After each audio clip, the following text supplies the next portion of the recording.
Shalom, Bapak Ibu yang dikasihi Tuhan Yesus. Senang rasanya berjumpa kembali dengan segenap jemaat dari Gereja Tabernakel Indonesia Jemaat Bukit Zaitun Meruyari Jakarta. Bagaimana kabarnya Bapak Ibu semuanya? Semoga semuanya tetap sehat, gembira, bersukacita, tetap bersyukur di dalam kasih karunia Tuhan Yesus.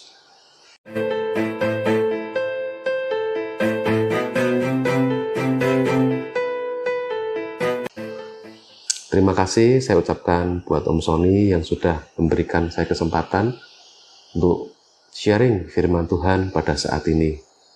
Baik, Bapak Ibu, saat ini kita semuanya,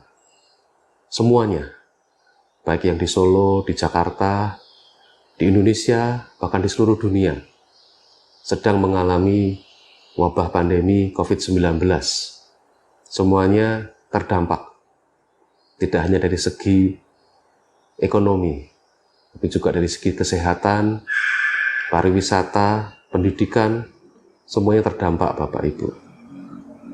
Di dalam kehidupan yang terdampak seperti saat ini, wajar rasanya apabila kita merasa khawatir, kita merasa takut, kita merasa putus asa. Apakah masih ada masa depan? Apakah Tuhan masih berkuasa untuk menolong? Bagaimana besok pagi? Bagaimana hidup kita berikutnya? Mari Bapak Ibu kita belajar kebenaran firman Tuhan, bahwa Tuhan Yesus, Allah Bapa kita yang kita sembah di dalam nama Yesus, Dia selalu ada dalam kehidupan kita, dan bahkan janjinya bahwa Dia akan selalu mencukupi kebutuhan kita itu adalah ya dan amin. Baik Bapak Ibu, kita akan baca satu ayat di Matius 6 ayat 25. Karena itu aku berkata kepadamu, janganlah khawatir akan hidupmu, akan apa yang hendak kamu makan atau minum. Dan janganlah kamu khawatir akan tubuhmu, akan apa yang hendak kamu pakai. Bukankah hidup itu lebih penting daripada makanan, dan tubuh itu lebih penting daripada pakaian? Jelas Bapak Ibu, Tuhan Yesus mengatakan bahwa kita tidak perlu khawatir sedikit pun juga tentang masa depan kita, bahwa Dia akan selalu menyertai setiap segi kehidupan kita. Perlu kita ketahui Bapak Ibu bahwa wabah COVID-19 ini boleh dibilang mendampak kepada segenap manusia Bapak Ibu. Tidak peduli apakah dia anak Tuhan atau tidak. Seperti kita baca di dalam Lukas 6 ayat 47 sampai dengan 49, di situ diceritakan bahwa pada saat kita membangun dasar kehidupan kita, ada dua pilihan. Kalau kita bijaksana, kita akan membangun rumah kita, kehidupan kita di atas batu karang yang kokoh, yaitu Tuhan Yesus Kristus. Tapi apabila kita kurang bijaksana, dikatakan di situ bahwa kita membangun kehidupan kita membangun rumah kita di atas pasir. Dan pada saat datang hujan dan badai, yang artinya bahwa semuanya kena Bapak Ibu. Tidak pilih-pilih, tidak pilih, wah ini rumahnya anak Tuhan, jadi tidak kena hujan, tidak kena badai. Kayaknya enggak Bapak Ibu. Karena pada saat datang hujan dan badai, semuanya terdampak. Tapi yang membedakan adalah rumah yang dibangun di atas batu karang, dia tetap kokoh. Sedangkan rumah yang dibangun di atas pasir tidak mempunyai kekuatan, dan dia akan roboh, diterjang oleh badai. Karena itu Bapak Ibu, kita punya dua pilihan. Kita mau membangun rumah kehidupan kita di atas batu karang yang kokoh, atau di atas pasir. Nah, Bapak Ibu, rasanya pilihannya sudah pasti jelas. Kita akan membangun kehidupan kita, rumah kita di atas batu karang yang kokoh. Karena itu, untuk menghadapi masa pandemi ini, perlu kita terus belajar firman Tuhan, Bapak Ibu, agar kita tidak mudah goyah kita tidak mudah goncang oleh keadaan. Kita tidak perlu khawatir, Bapak Ibu. Kenapa? Karena di setiap diri kita, Tuhan sudah memberikan kemampuan untuk survive, Bapak Ibu. Tuhan sudah mengaruniakan talenta di setiap kita. Ada yang diberikan 1 talenta, ada yang diberikan 3 talenta, ada yang diberikan 5 talenta. Tinggal bagaimana kita akan mengembangkan setiap talenta itu, Bapak Ibu, agar kita boleh survive di masa pandemi seperti ini. Kalau kita konsisten, Bapak Ibu, dengan setiap talenta, setiap karunia yang Tuhan Yesus sudah berikan dalam kehidupan kita, maka rasanya Tuhan Yesus pasti akan menolong Bapak Ibu melalui talenta-talenta tersebut, Tuhan Ibu, Bapak Tuh. Jangan khawatir untuk gagal. Kalau kita sering berdoa, sering berkomunikasi dengan Tuhan Yesus, kita akan merasakan bahwa Tuhan akan selalu meneguhkan. Tuhan akan memberikan semangat dalam kehidupan kita. Untuk kita terus berjuang, kita terus bergerak sesuai dengan setiap talenta yang Tuhan sudah tanamkan, sudah berikan dalam kehidupan kita. Oke, Bapak Ibu, kita mau baca, tepatnya kita mau belajar di kehidupan seorang tokoh Alkitab yang saya suka sekali dengan tokoh ini, seorang tokoh yang bernama Yusuf, tokoh yang luar biasa, tokoh yang di masa mudanya sudah mendapatkan sebuah mimpi, mendapatkan sebuah visi, bahwa nantinya dia akan menjadi orang yang luar biasa, menjadi orang yang boleh dikatakan duduk di posisi yang tinggi, memiliki kekuasaan yang besar, tetapi sepanjang hidupnya, di perjalanan hidupnya, dia mengalami banyak sekali, Bapak Ibu, tantangan-tantangan yang kalau boleh dikatakanlah tantangan-tantangan yang luar biasa, Bapak Ibu. Tantangan-tantangan yang bagi orang biasa mungkin akan merasa down, Bapak Ibu. Yusuf adalah pribadi yang luar biasa.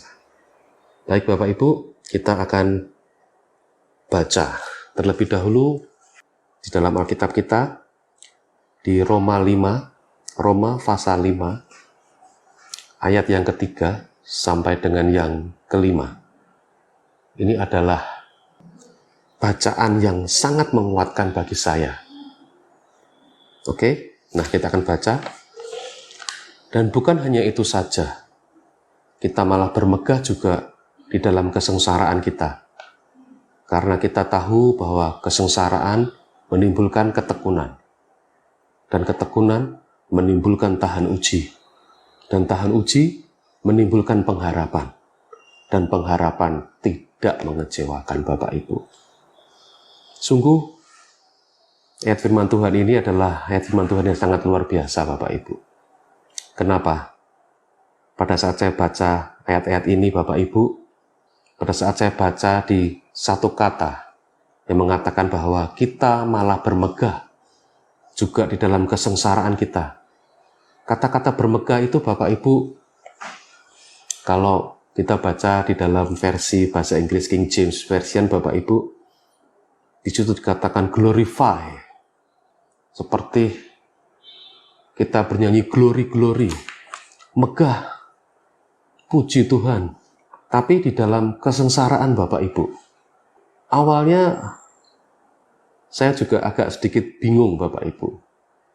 Sebagai misal ini, kalau dagangan kita sedang sepi Bapak Ibu, kita pagi hari kita berdoa bahwa Tuhan berkati kami sepanjang hari ini, kami menantikan berkat-Mu, dan kita berangkat untuk bekerja, berdagang Bapak Ibu. Dan ternyata sepanjang hari itu tidak satu pun pembeli yang datang Bapak Ibu, omsetnya nol, zong.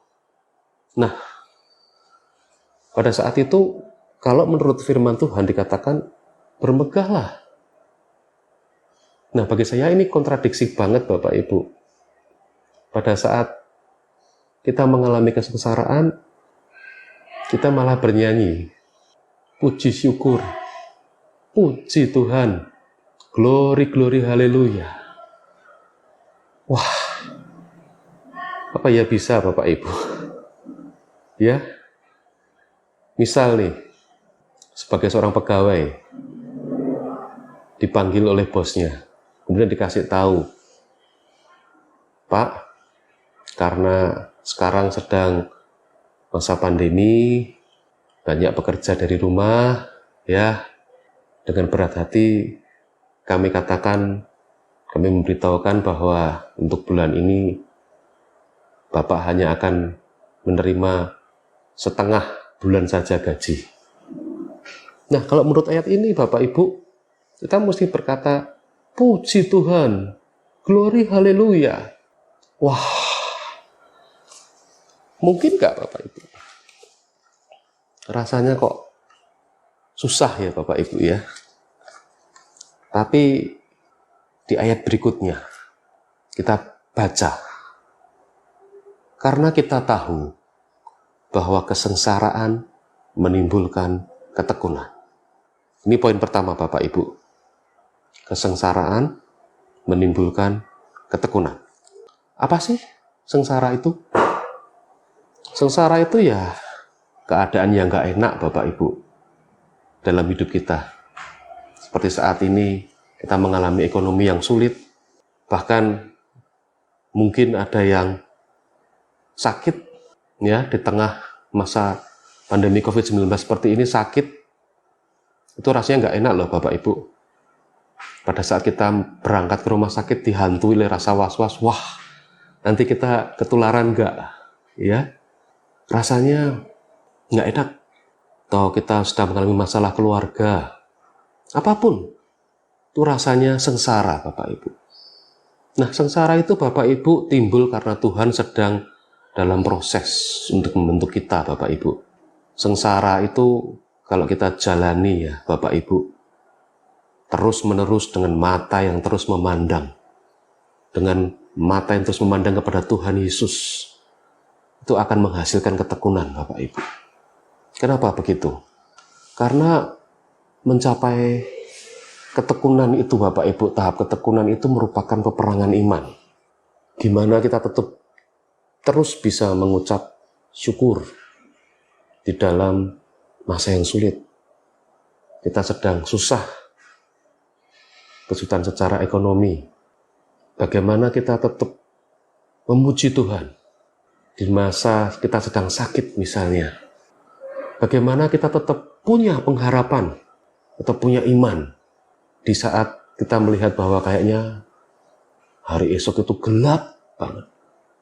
Tapi Bapak Ibu, apabila kita mengalami suatu kesengsaraan, anggaplah itu sebagai suatu kebahagiaan. Apabila kamu jatuh di dalam pencobaan. Nah, itu ayat di Yakobus 1 ayat 23. Anggaplah sebagai suatu kebahagiaan apabila kamu jatuh di dalam pencobaan. Sebab kamu tahu bahwa di dalam ujian dalam imanmu akan menghasilkan ketekunan. Anggap Bapak Ibu sebagai suatu kebahagiaan bahwa kita sedang diuji, dan apabila kita lulus dalam ujian itu, sebuah mahkota iman, kemenangan akan menanti. Sebagai contoh Bapak Ibu, Abraham dijanjikan oleh Tuhan, kamu akan menerima kekayaan yang sangat luar biasa besar. Tapi pada saat itu Abraham berkata kepada Tuhan, Tuhan, buat apa aku menerima segenap kekayaan seperti itu? Karena aku tidak punya keturunan. Nanti keturunan itu akan jatuh kepada pegawaiku. Gak ada gunanya kan?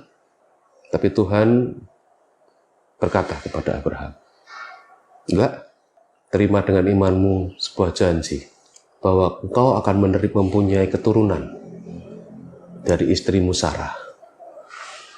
Nah, pada saat menerima janji itu, menerima visi itu, Abraham, ya kalau boleh dikatakan, dia akan tertawa. Dia menganggap bahwa mana mungkin, usiaku sudah tua, usiaku sudah hampir 100 tahun, istriku Sarah sudah mati haid. Bagaimana mungkin bisa mempunyai anak dari kandungan istriku? Berapa lama Abraham harus menunggu, Bapak Ibu? 25 tahun, Bapak Ibu. Dan itu bukan waktu yang pendek, Bapak Ibu. Kita mengalami PSBB selama 2-3 bulan aja, nggak boleh pergi kemana-mana. Rasanya setengah mati kan, Bapak Ibu. Rasanya seperti nggak ada masa depan. Mesti gimana lagi, ya? Tapi Abraham 25 tahun, Bapak Ibu, dan Tuhan baru genapi janjinya. Bukan waktu yang pendek, karena itu Abraham disebut sebagai bapak orang beriman. Ada amin, Bapak Ibu? Terus punya iman di dalam Tuhan Yesus. Ketahuilah, Bapak Ibu, kalau ketekunan-ketekunan yang kita terus perjuangkan setiap hari, Bapak Ibu, itu akan menghasilkan kualitas-kualitas karakter yang terbaik di dalam Tuhan. Banyak contohnya. Tadi saya udah memberikan satu contoh tentang Abraham, 25 tahun.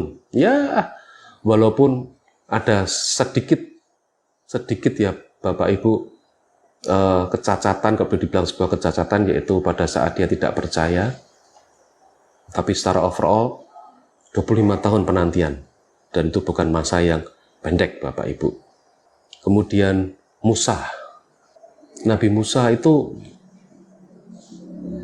di mana titik kesengsaraannya? Yaitu pada saat dia di Mesir, dia membunuh seorang prajurit dan dia terpaksa melarikan diri. Dia melarikan diri ke padang. Nggak enak loh, Bapak Ibu. Hidup sendirian di padang, hanya ditemani oleh kambing dan domba setiap saat. Ya, tapi disitulah ketekunan yang terus-menerus dijalani oleh Nabi Musa membuat Tuhan yakin bahwa dia bisa memakai Musa menjadi pemimpin bagi bangsa Israel untuk nantinya keluar dari tanah Mesir menuju ke tanah perjanjian. Dan sepanjang Nabi Musa di pelariannya, Bapak Ibu tahu. Apakah Bapak Ibu tahu kualitas ketekunan apa, kualitas karakter apa yang muncul dari ketekunan seorang Nabi Musa? Ternyata yang muncul adalah kelembutan hati. Kualitas kelembutan hati yang luar biasa. Dan itu menjadikan suatu bekal yang cocok. Bagaimana nggak cocok, Bapak Ibu? Dia memimpin bangsa Israel yang dikenal dengan degil, tegar tengkuk, suka membantah, suka ngeyel, suka melawan perintah. Kalau kita nggak punya hati yang lembut, Bapak Ibu, rasanya susah ya. Memimpin orang-orang yang suka ngeyelan, suka membantah, suka ngelawan, Bapak Ibu. Hati yang lembut itulah, kualitas karakter itulah yang membawa Nabi Musa dipilih Tuhan Yesus, dipilih Allah menjadi pemimpin bangsa Israel keluar dari tanah Mesir, melintasi Kanaan untuk masuk ke tanah perjanjian. Kemudian Daud sebagai anak yang terkecil, Bapak Ibu, Daud hanya dipercaya untuk menggembalakan kambing dan domba juga, mirip sama seperti Musa. Tapi ternyata ada kualitas karakter yang lain yang muncul, yaitu Daud memiliki jiwa dan roh penyembahan yang luar biasa, Bapak Ibu. Karena pada saat dia menggembalakan kambing dan domba, seringkali dia bernyanyi, menyembah Tuhan, bermazmur. Dan pada saat itulah dipupuk. Jadi tidak serta-merta ya Bapak Ibu, iman seorang Abraham itu tidak serta-merta muncul karena didoakan oleh Tuhan. Tidak serta-merta dikaruniakan, tapi dipupuk hari demi hari, melewati masa-masa penantian itu, ketekunan yang luar biasa. Seorang Musa, seorang Daud sepanjang karirnya sebagai seorang gembala, doa dan penyembahan, mazmur, itulah yang tiap hari dilakukan oleh Daud. Dan terbukti itu menjadi kualitas yang luar biasa dari seorang Daud. Nah, inilah kata kunci yang akan menjadi penutup Bapak Ibu sharing saya pada saat ini. Karena dalam Roma 5 ayat yang kelima dikatakan bahwa dan pengharapan tidak mengecewakan Bapak Ibu. Pengharapan yang benar di dalam Tuhan pasti akan digenapi. Tuhan Yesus tidak akan pernah mengecewakan kita. Kalau Yusuf akhirnya digenapi Bapak Ibu pengharapannya, terima pengertian ini dengan iman Bapak Ibu, bahwa pengharapanmu di dalam Tuhan tidak akan mengecewakan, pasti akan digenapi. Amin Bapak Ibu. Haleluya, haleluya. Terus punya pengharapan di dalam Tuhan, terus berjuang di masa sengsara seperti ini. Ingat yang pertama tadi, sengsara menghasilkan ketekunan. Yang kedua, ketekunan akan menghasilkan tahan uji. Dan di dalam tahan uji itu akan menghasilkan apa ya Bapak Ibu? Akan menghasilkan karakter-karakter yang baik di dalam Tuhan. Karakter-karakter yang luar biasa. Buah-buah yang luar biasa. Dan pada saatnya. Jadi Bapak Ibu, saya akan tutup. Ada 4 poin ya Bapak Ibu. Bahwa dalam kesengsaraan akan menimbulkan ketekunan. Dan ketekunan akan menimbulkan tahan uji. Tahan uji itu akan menyebabkan kualitas-kualitas terbaik, buah-buah terbaik di dalam Tuhan akan muncul dalam kehidupan kita. Dan pada saat buah-buah itu, karakter-karakter terbaik itu sudah matang di dalam kehidupan kita, maka hal yang keempat, pengharapan tidak akan mengecewakan. Karena pengharapan di dalam Tuhan Yesus pasti akan digenapi. Haleluya, haleluya. Mari kita tutup di dalam doa.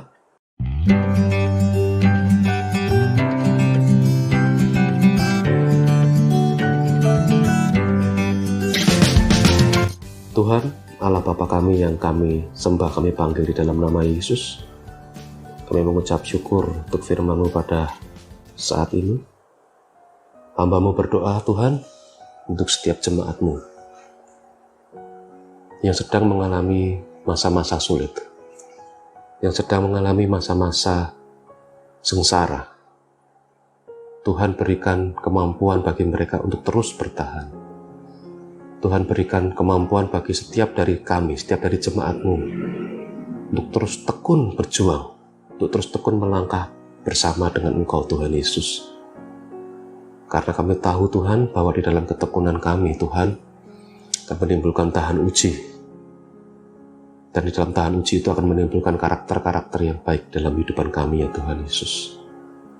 Dan setelah Engkau melihat bahwa dalam kehidupan kami karakter-karakter itu sudah hadir, dan kami siap menerima penggenapan dari setiap pengharapan-pengharapan yang kami miliki Tuhan Yesus, pengharapan ataupun mimpi Tuhan, Engkau pasti akan menggenapinya Tuhan.